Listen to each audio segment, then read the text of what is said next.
అందరికీ నమస్కారం. Real estate ఫీల్డ్లో కాంపిటీషన్ చాలా అంటే చాలా ఎక్కువ.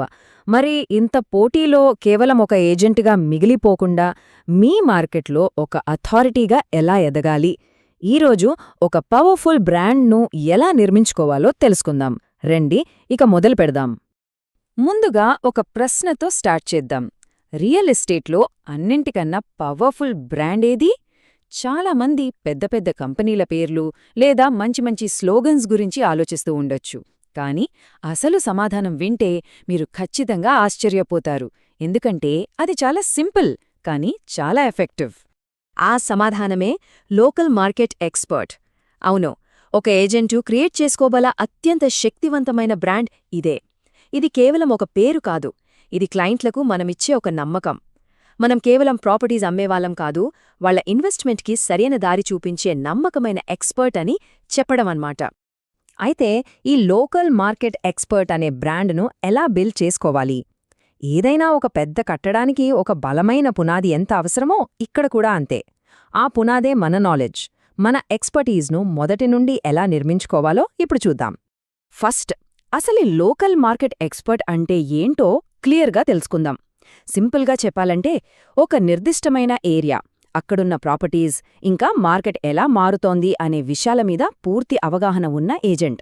వాళ్లు కేవలం ఆ ఏరియాలో పనిచేయరు, ఆ ఏరియాని పూర్తిగా అర్థం చేసుకుంటారు. మరి ఒక ఎక్స్పర్ట్గా మారాలంటే ఏమేం విషయాలు తెలియాలి? ఇక్కడ చూడండి. ఆ ఏరియాలోని లోకల్ ప్రాజెక్ట్స్ ఏంటి, ధరలు ఎలా పెరుగుతున్నాయి లేదా తగ్గుతున్నాయి, భవిష్యత్తులో రాబోయే రోడ్లు, బ్రిడ్జ్లు లాంటివి ఏంటి, ఏ డెవలపర్కి మంచి పేరుంది, చివరికి రెంటల్ యీల్డ్ ఎలా ఉంది, ఇన్వెస్ట్మెంట్కి ఎంత స్కోప్ ఉంది, ఇలాంటివన్నీ తెలిసి ఉండాలి. సరే, ఇప్పుడు మీ దగ్గర కావాల్సినంత నాలెడ్జ్ ఉంది, కానీ దాన్ని మనసులోనే ఉంచుకుంటే ఏ ప్రయోజనం ఉండదు కదా. దాన్ని ప్రపంచానికి ఎలా తెలియజేయాలి? ఇక్కడే అసలు విషయం మొదలవుతుంది. మన నాలెడ్జ్ని కంటెంట్గా మార్చాలి. అప్పుడే మన నైపుణ్యం అందరికీ కనిపిస్తుంది. మీకంటూ ఒక గుర్తింపు తీసుకురావడానికి ఇక్కడ కొన్ని పవర్ఫుల్ కంటెంట్ ఐడియాస్ ఉన్నాయి. లోకల్ ప్రాపర్టీ ధరల గురించి అప్డేట్స్ ఇవ్వటం, ప్రాజెక్ట్స్ లోపలికి వెళ్లి వీడియోస్ తీయడం, ఇన్ఫ్రాస్ట్రక్చర్ అప్డేట్స్ ఇవ్వటం, ఇన్వెస్ట్మెంట్ అనాలిసిస్ చేయటం, ఇలాంటి కంటెంట్ క్రియేట్ చేస్తే మీ మాట మీద నమ్మకం పెరుగుతుంది, మీ నైపుణ్యం అందరికీ స్పష్టంగా తెలుస్తుంది.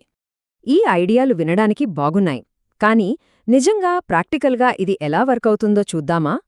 ఒక సింపుల్ ఐడియాని తీసుకుని దాన్ని ఒక పవర్ఫుల్ కంటెంట్గా ఎలా మార్చవచ్చో ఇప్పుడు చూద్దాం.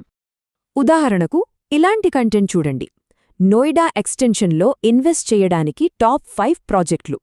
చూసారా, ఇది ఎంత స్పెసిఫిక్గా ఉందో! ఇది ఏదో పైపైన చెప్పే సమాచారం కాదు, ఇది లోతైన ఎనాలిసిస్ తర్వాత వచ్చిన విలువైన సమాచారం. ఇలాంటి కంటెంటే మిమ్మల్ని మిగతా వాళ్లకంటే ప్రత్యేకంగా నిలబెడుతుంది. ఇంత కష్టపడటం వల్ల చివరికి మనకొచ్చే లాభమేంటి? అదే అథారిటీ పే ఆఫ్. ఈ ప్రాసెస్ మిమ్మల్ని ఒక మామూలు ఏజెంట్ స్థాయి నుంచి అందరూ నమ్మే ఒక సలహాదారు స్థాయికి తీసుకెళ్తుంది. ఈ స్లైడ్లో ఉన్న తేడా గమనిస్తే మనకు క్లియర్గా అర్థమవుతుంది. ఒక సాధారణ ఏజెంట్ ఎవరైనా ప్రశ్న అడిగితే సమాధానం ఇస్తాడు, కానీ ఒక ఎక్స్పర్ట్ అథారిటీ అలా కాదు. క్లయింట్లు ప్రశ్న అడగక ముందే వాళ్లకు అవసరమైన సమాచారాన్ని అందిస్తారు. ఇది రియాక్టివ్గా ఉండటానికి, ప్రోయాక్టివ్గా ఉండటానికి మధ్య ఉన్న తేడా. మరి మీ నైపుణ్యాన్ని అందరికీ ఎలా చూపించాలి? ఇదిగో ఇక్కడ కొన్ని మార్గాలున్నాయి. మార్కెట్ గురించి మీకున్న అభిప్రాయాలను పంచుకోండి, వేర్వేరు ప్రాపర్టీస్ను పోల్చి చూపించండి, ఇన్వెస్ట్మెంట్ సలహాలివ్వండి, మరియు ముఖ్యంగా డేటా ఆధారిత పోస్ట్లను క్రియేట్ చేయండి. మీరు చేసే ఈ పనులన్నీ మీ అథారిటీని పెంచడానికి ఒక్కో ఇటుకలా ఉపయోగపడతాయి. కాబట్టి ఈ మొత్తం విశ్లేషణలో మనం గుర్తుంచుకోవాల్సిన ఒకే ఒక్క విషయమేంటంటే, జ్ఞానమే అధికారాన్ని నిర్మిస్తుంది. మీ నాలెడ్జ్ ఎంత లోతుగా ఉంటే మీ బ్రాండ్ అంత బలంగా తయారవుతుంది. అంతే. ఈ మొత్తం ప్రాసెస్ని మనం ఒక 3 సింపుల్ స్టెప్స్లో చూద్దాం. ఫస్ట్, మీ మార్కెట్పై పూర్తి పట్టు సాధించండి. సెకండ్, మీ నాలెడ్జ్ని అందరితో పంచుకోండి. ఇక థర్డ్, మీకంటూ ఒక బ్రాండ్ను నిర్మించుకోండి. ఈ 3 స్టెప్స్ ఒకదానికొకటి సపోర్ట్ చేసుకుంటూ మిమ్మల్ని ముందుకు తీసుకెళ్తాయి. ముగించే ముందు ఒక చిన్న ప్రశ్న. ఈరోజు మీ లోకల్ మార్కెట్ గురించి ఇతరులతో పంచుకోవడానికి మీ దగ్గర ఉన్న ఒకే ఒక్క విలువైన సమాచారం ఏంటి? మీ జర్నీ ఆ ఒక్క అడుగుతోనే మొదలవుతుంది. ఆలోచించండి,